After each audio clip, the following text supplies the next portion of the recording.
Good morning.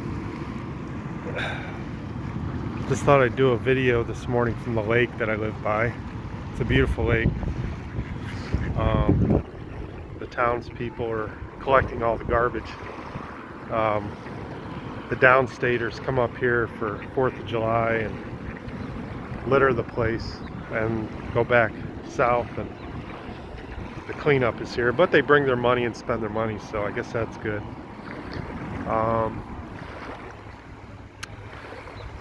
So I just finished my book.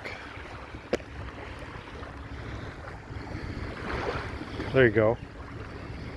This was a great book by Brian E. Lewis, who's probably in the full preterist community because I see him with a lot of the full preterist crowd as friends. I don't know if I don't know. I don't want to say he's full preterist, but he's definitely conversant in the preterist community to some degree. But he tackled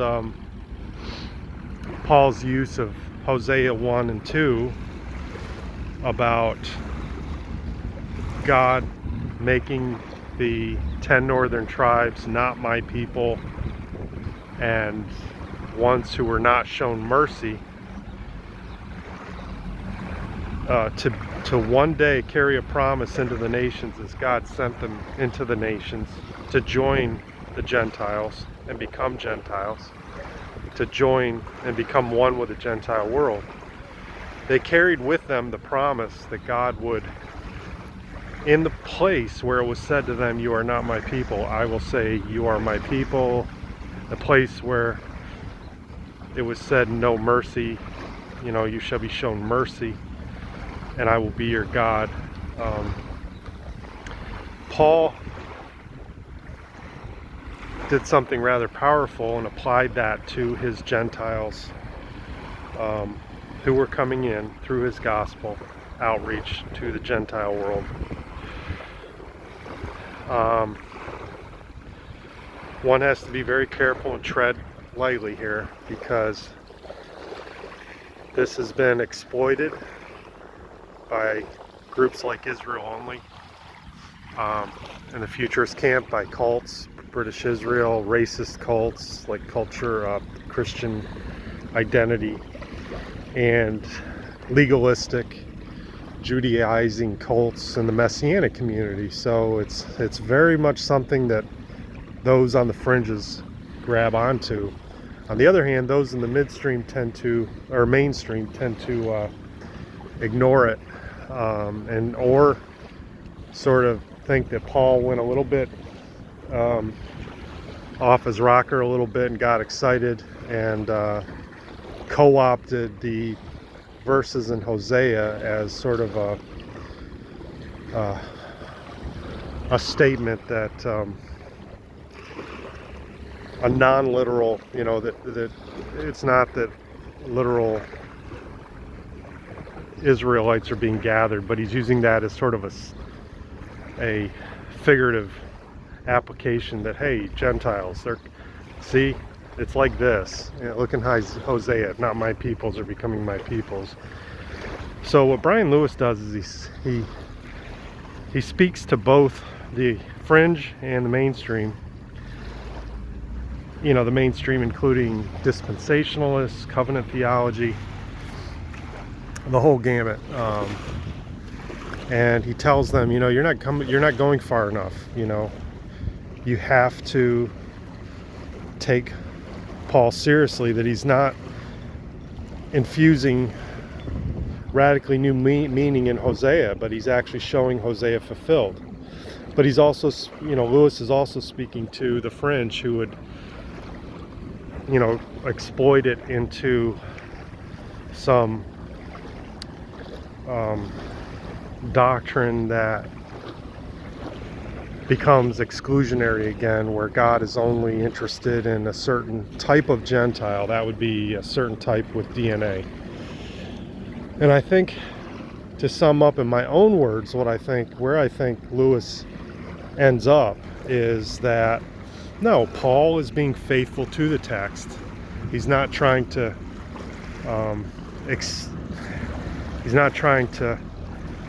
use it as a type for something that new or radically new and unexpected that was happening. But he's saying, no, in the gathering of the Gentiles, this passage is being fulfilled.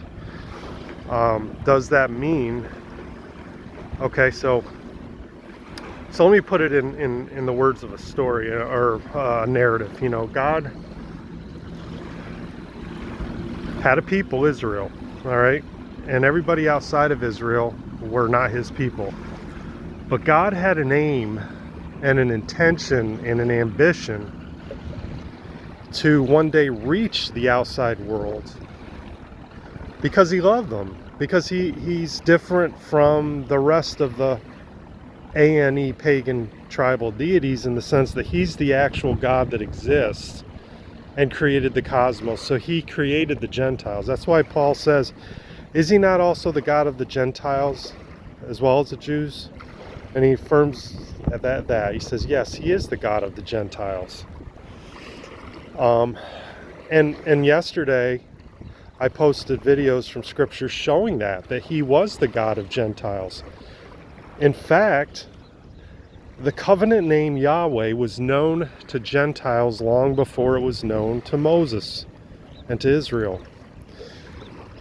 Yahweh was a Gentile God. In fact, in some old conversations I had with IO Fringe former fundie Michael Bradley, he likes to remind me, Joe, Yahweh's just an A&E pagan tribal deity, not real, not existing. He's just like Baal. And well, I get your point, you know, that you're trying to suggest that Yahweh doesn't exist, but I affirm your other point that, you know, that you probably didn't want to make, that yeah, he was the God of the Gentiles long before he was the God of Israel. So, and God doesn't change. So he had a love for the world. He had a love for Gentiles. He has a love for everybody.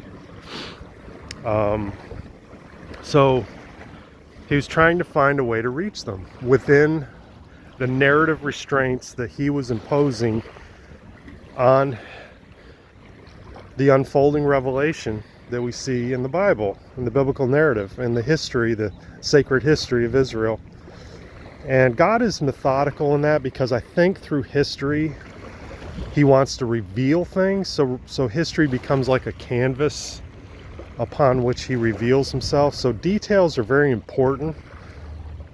So sure, logically, it's altogether possible for God to say, you know, the heck with a narrative. I'm just going to shower my love on the Gentiles now, and, you know, I don't need to wait for anything or whatever. I don't need to prepare for it. But no, that's not the way that he works. I like to look at examples in some of the stories, like in the book of Esther. If you remember, Ahasuerus enacted law. There was a law of the Medes and the Persians, and Ahasuerus sends down a decree, and it becomes law. And later that law sort of begins to militate against something near and dear to Ahasuerus. I'm going to say Xerxes. This is getting hard to pronounce. Xerxes. It's getting hard for Xerxes to implement that law because it's going cross current to something near and dear to his heart, which is Esther's people are now in trouble because of, as an outgrowth of his legislation. Now, couldn't Xerxes just say, you know, the heck with it, I passed this law and it's no good, it was wrong, I'm going to rescind it, I am the king, you know, I've got all power? No, he doesn't say that. He says, oh boy, you know, this is law and the law cannot be altered, so we're going to have to work within this law somehow to redeem the situation so that my true intention can be fulfilled. So that's one story. Another story is the story of Jephthah, which is kind of a tragic story, but he made a vow to the Lord, a rash vow. He said, Lord, if you grant me victory, I'll sacrifice to you whatever, the first thing that comes out of my house when I arrive home in victory. And you know the story, he comes home and his daughter comes out, and from every indication of that text, I know commentators try to whitewash it a little bit, but it appears to me that the straightforward rendering is that he went forward and offered his daughter as a human sacrifice, which was not uncommon in that era and area and culture. So it's not hard to conceive that actually happened. So why couldn't Jephthah just say, the heck with it? I rashly vowed I'm not gonna sacrifice my daughter because I made a stupid vow. No, it's the narrative is that he put something in motion and he has to work within it. So he's gonna sacrifice his daughter. That's the only option that he saw available to him, and let the chips fall where they may. So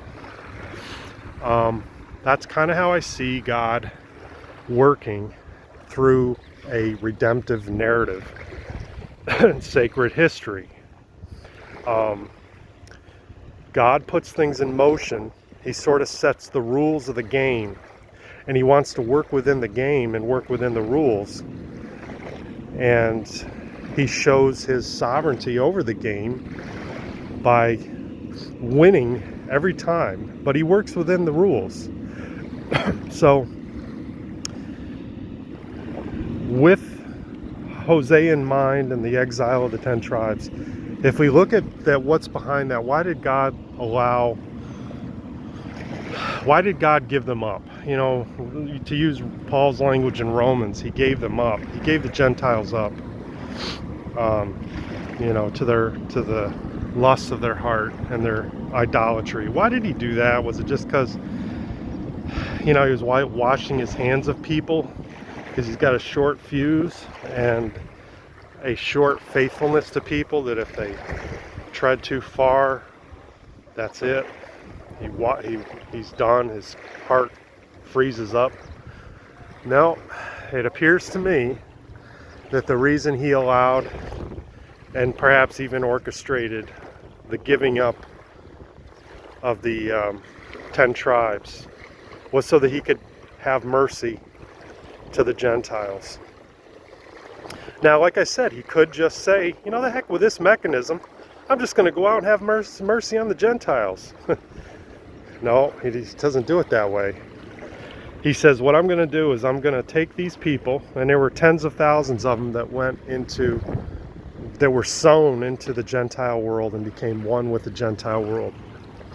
Before he left, he packed their bags with promises, and he said, you're going to take this promise with you to the Gentiles, and this is going to be the mechanism that I reach them, okay? This is going to be the mechanism. It's going to be through my faithfulness to fulfill my promises to you. That though I've disinherited you, and I've divorced you, and I've reversed the covenant with you, that's only so that you can go out, join yourself with the Gentiles, so that I can bring you and the Gentiles back. In fact, you will be a Gentile, so there won't be any classification when I bring Gentiles back. They're all just going to be Gentiles. All right? And that, in that manner, is how the sovereign God of Israel reaches the entire world, despite the fact that he's in covenant with Israel. And as I showed in answer to the fringe people like Jason DaCosta and Israel Only, and all the other groups, even futurist fringe groups that I've mentioned, you cannot insist that the Gentiles that were coming in through Paul's ministry, fulfilling Hosea, had a certain DNA that qualified them for that. The only thing that qualified them for that was that they were Gentile objects of his mercy. You cannot say that they had to be of a particular stock, because that is eisegesis Why is it eisegesis? Because as I showed in my previous 3 videos, Israel, the covenant community, the Kahal, Ecclesia, Assembly, Church, from the beginning, from going back to Adam, through Noah, through Abraham, Isaac, Jacob, Moses, David, Solomon, Rehoboam, Jeroboam, the house of Judah, the house of Ephraim, the prophets, the exile, post-exilic, and then Second Temple. It has never, ever been monolithically pure. God has always brought in mixed multitudes. He's always brought in foreigners. He's integrated them into the covenant. He's made them stand before God, where God says, I am your God. And he says that to foreigners dwelling who desire to participate in the covenant life of Israel. So monolithic racial purity has never existed in all the eras of the biblical narrative of Yahweh's covenant entity, Kahal, nation, assembly. So the onus is on you to prove otherwise. You're going to have to discount all the passages that I brought up yesterday.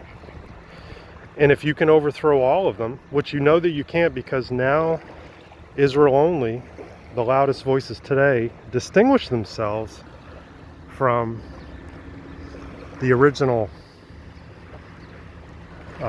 version propounded by Chris Camillo and Corey Schultz and others. They would, those two would insist that, foreigners were never allowed. There was never any non-Abrahamic peoples in covenant. Well, Jason DaCosta and his birdies came along and they created a new version where they allowed. They said, yeah, well, I recognize that happened. But they're now a walking ball of contradiction and confusion. They got to sort that out.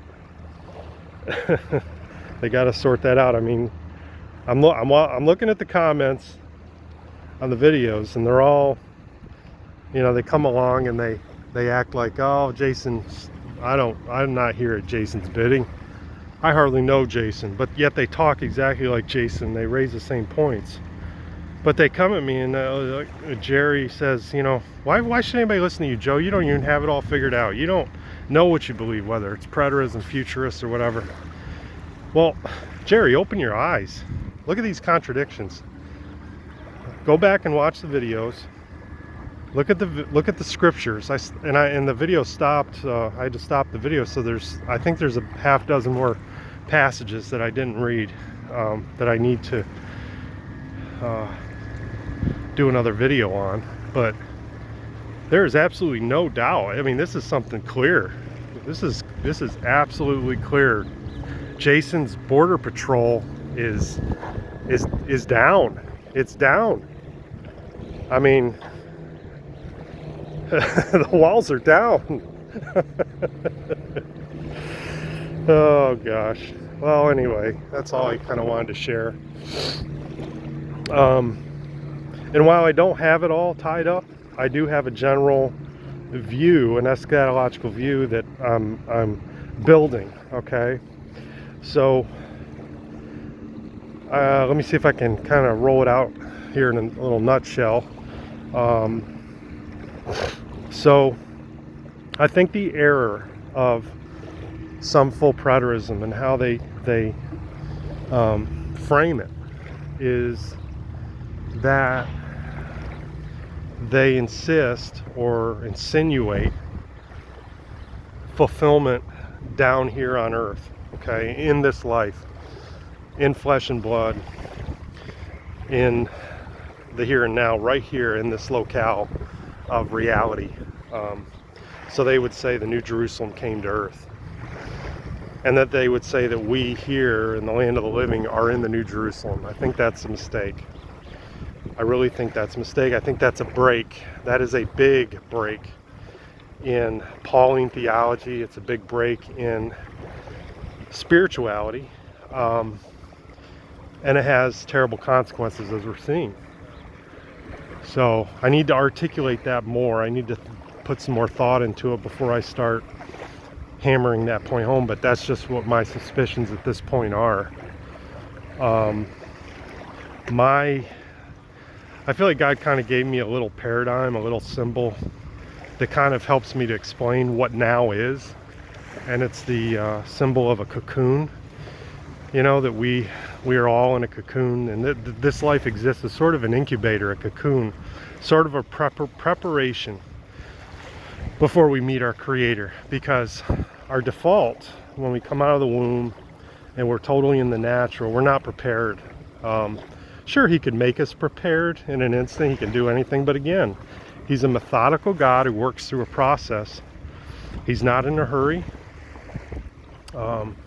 He doesn't waste anything. I mean, nothing in life is wasted. The only sense of waste comes when you lose your faith, and then everything becomes a jumbled mess of what's the word, entropy. You know, that there's no meaning for anything, that things are wasted. You know, you waste things, there's no redeeming value in things. Things just happen. That's the universe and reality that Jason DaCosta is supporting. All the while he wants to hang on to his little emotional experience he had, which to him seems to indicate that there's a creator. Well, good luck with that, Jason. I can tell that that's really having quite an impact on your worldview, that emotional experience. But you know, you are manifesting an antichrist spirit, and I just continue to ask you to repent. But I know that's a point to be mocked anyway. But let me just continue about my critique of full preterism. Is they claim too much. They claim too much for themselves. Okay, because we still remain here. It's still a now and not yet for those who are still alive. It's still now and not yet, because the not yet is tied to our physical mortality. Okay, and while that is not, the physical mortality isn't the entirety of the mortality that the Bible, the redemptive narrative, deals with, it does include it. It is part of it. It does have meaningful relationship to the death. And this is why full preterists and people that read full preterist materials have a hard time squaring the claims of full preterism as they're presented by some people with descriptions in the Bible for the final state of fulfillment. All right, the only way to solve that and escape the ridiculous attempts to explain it by the full preterists and others is to acknowledge that when the Bible describes, in these contexts, gives you a view of fulfillment, it's doing so of the post-mortem state. All right, it's not giving you, most of the descriptions are not giving you a view of what fulfillment means in this life. Okay, I think what fulfillment means in this life is that the New Jerusalem has been built, established, it's now functioning, it's up and running. Death has been destroyed, and the light, the New Jerusalem, is not here on earth. I'm sorry, it's not. The New Jerusalem is in the heavenlies, and we are still strangers and foreigners here, because when you come into Christ, you come into the resurrection. He is the resurrection, and the New Jerusalem is a resurrected body. It's a resurrected covenant kahal. So it's not in this life. All right, it's connected, but it's not. It's not. And full preterism has to divest itself of how they describe what fulfillment means to us. because it's that very thing that opens the door to things like universalism, Israel only, and all kinds of other antichrist things. And it's going to continue to do so. So my view in a nutshell is that fulfillment was about building and fulfilling and establishing the fulfilled Kahal of Israel, bringing the exiles back so that it could be established. And once it's established, it functions as a light to the world, a light to the nations, and so that others can be added to Christ, and provides the leaves of healing for the healing of the nations, which are not the same Gentiles that were brought into the New Jerusalem to establish it in the first place, because they're already there. They're already there. It's already been established, and it's here, and the leaves have been made available, and that's why the gates are always open. All right. So where I differ with full preterism, still believe in AD 70, still believe in fulfillment, but I believe that the New Jerusalem is not here. It's in the heavenlies still. That's where it's supposed to be. It's the reality, not the type. Everything here is types. You know, flesh and bone, matter, atoms, these are all things that build types. It's not the reality.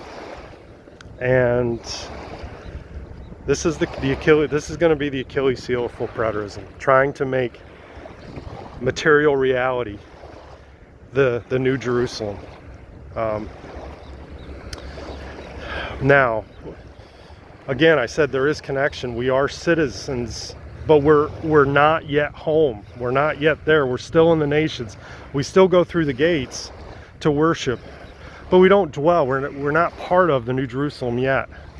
We haven't been gathered like the 144,000 did when the New Jerusalem was established. Okay, so we're still sort of colonizing this world and spreading the light. You know, because what is our function here? Well, our function here is to help facilitate the light to come to be shown from the New Jerusalem. It's shown through us.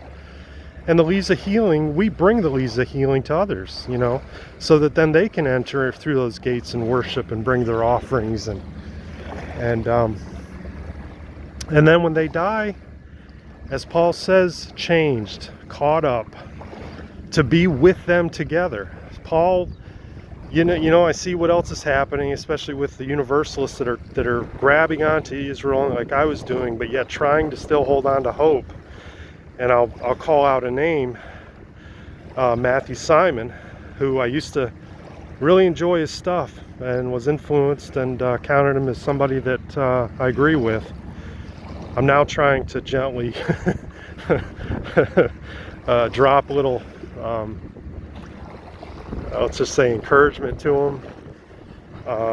But what he's essentially saying now is full-blown Israel-onlyism, cessationism. He says the New Jerusalem was only for them. It's not for anybody else. It's all over.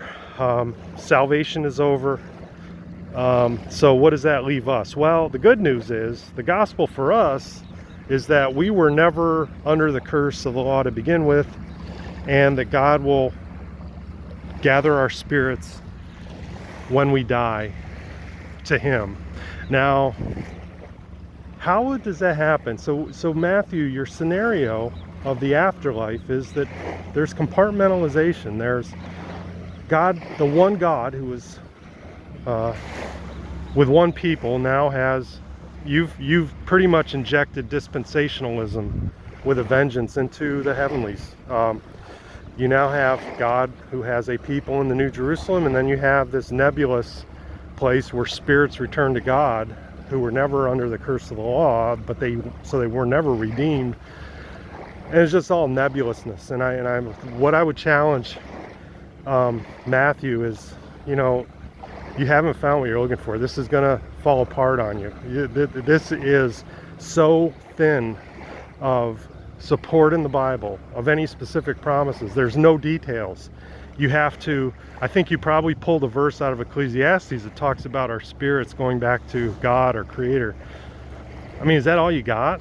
Is that all you got? And how do you solve the separation that exists in the fulfilled final state? I mean, I just don't know. It's there's no biblical support. There's hardly any detail to give anybody any kind of insight or view. It's just this nebulous thing that no matter what we do in this life, nothing matters because we're not under divine scrutiny or any kind of program of God's will for our lives. We don't have to pass through any preparation for the afterworld. This is it, and no matter what, God loves us, God cares for us, and when we die, we get gathered, not to the New Jerusalem, but some other compartment in heaven. Lord help us. Lord help us. I mean, the deception is so strong. Last night I was commenting to, who was I commenting to? I think Jerry and Maya. I was trying to encourage him because I know he's got a soft heart. He shared some things with me offline, and I won't comment because I'm not a scoundrel. I'm not out to be treacherous towards people or destroy them or spread rumors or spread falsehoods or expose or embarrass or troll like Jason and those guys. That's their MO. That's not mine. I care about people, and maybe I'm wrong. Maybe there isn't a soft heart there, but basically what I was saying was, I thank God that I got out of this. I escaped. I broke through. I mean, I've been in the clutches of this for 7 years, not the Israel only, but the universalism, and I was really sort of becoming I used to call myself a Buddhist Christian, I guess, because I was just kind of floating around, and I kind of convinced myself it didn't matter because I was just going to use everything, whatever brings me spirituality and peace, just none of that mattered, and somehow I broke through. And I think it's because, I mean, if I wasn't convinced before, this just convinces me that God has a hold on my life. I think I said one time that I can never become an atheist because the work that he did in my life 30 years ago, I mean, I was a hurting unit, and I wasn't working right. And somehow, somewhere when I was 20 years old, 19, 20 years old, you're kind of on the brink of adulthood. You're leaving one life behind and you're starting a new stage. Everything's changing. And oftentimes that period is a crisis for people. And a lot of times, if you look, I mean, a lot of things like depression, things like that can